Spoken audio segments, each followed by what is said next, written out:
Hey, what's up, you guys? Listen. So today what we are looking at is finding the gradient, right, or slope of the curve defined by, right. So, finding the gradient, we're basically finding the gradient of the tangent, right. Yes. So we have to find the gradient of the tangent. Find the gradient of the curves defined by, right. So we're also given a point 3:9. X is equal to 3 by question B, so on and so forth. And the gradient at a point,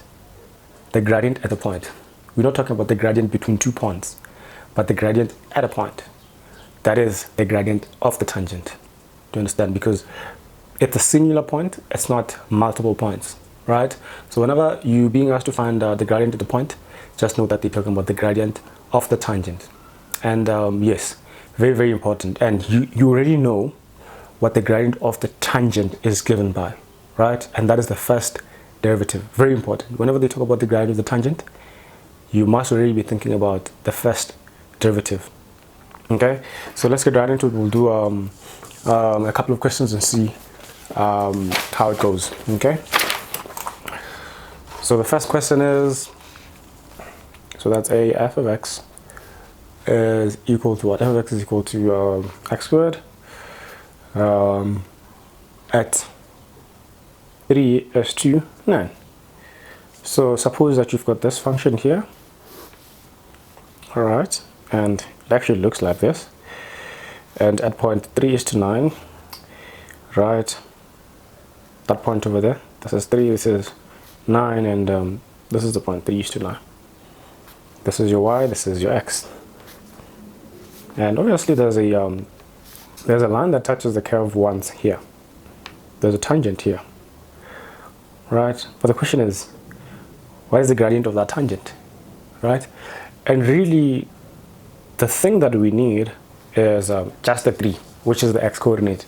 We're not really that interested in the y coordinate, unless if we're trying to find the equation of the tangent, right, passing through that point 3 is to 9, okay?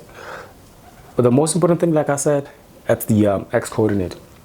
So now, in fact, I want us to find the equation of the tangent passing through that point there. Okay, so, and obviously the equation is going to be of the form y is equal to mx plus c. Okay, and m is basically f prime of x.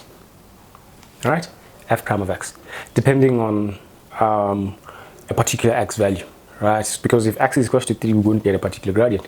If x is equal to 4, the gradient is going to be different. You get what I'm saying? So now what is f prime of x? Let's use our rules of differentiation, right? How do we differentiate this? Using power rule. So this is already in standard form, so we can go right ahead and say, okay, 2 times 1, x exponent 2 minus 1. That gives us 2x, okay? But we're already given the x value, which is 3, because remember we're looking for a gradient at a specific point, which is 3. So meaning that our gradient is going to be 2 times 3, which is 6. So now we've got the m. Y is equal to 6x plus c. But remember, this line is passing by a point what? 3 is to 9. So let's do the substitution.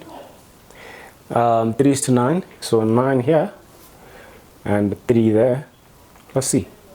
Okay, so now 9 is equals to what? 18 plus c. C becomes negative 9, yes. So therefore y is what? Y is equal to 6x minus 9. So we've got the equation of the tangent passing through the points 3 is to 9.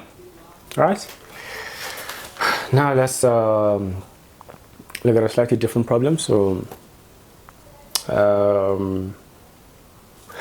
so let's say f of x is what? F of x is equal to x squared minus 2x plus 3 at x equal to 0. So we need to find the gradient of the tangent at this point, x is equal to 0, right? So, and to do that, that means we need to do what? We need to find the m prime, not m prime but f prime, because remember m is equal to f prime of x, and our x, you know that it's 0. They said x equals to 0. Okay, x equals to 0. So now let's go right ahead and find m prime. M prime, so that's going to be 2x minus 2. Gradient of a constant is always 0. So yes, this is the gradient of the tangent at any point x. But now we're given a specific point, which is 0. So let's substitute the specific point, 2, 0 minus 2, which is equals to negative 2. You can see the gradient is negative, so you can really tell whether the tangent is upward sloping or downward sloping. So now we know that y is equals to minus 2x plus c. So obviously, when we've got a situation like that, we need one point to substitute into this function in order for us to be able to find the c. So, and obviously to find the point, we need to substitute the 0 into that function and find the corresponding y value. Alright, corresponding y value. Remember with the other question, we were already given 3:9. In other words, it was an entire point. Okay, but even if we just given the x value, we can actually find the corresponding y value. So f of 0 is equal to 0 squared minus 2, 0 plus 3. Okay, and that gives us what, 3. So therefore, our coordinate is, yes, 0 is to 3. Okay, so let's substitute that point over there. So we can find we can find the c. So 3 is equals to minus 2, 0 plus c. C is equals to what? 3. And the equation of the tangent, y is equals to minus 2x plus 3. Right? Y is equals to minus 2x plus c, and the problem is done. Okay.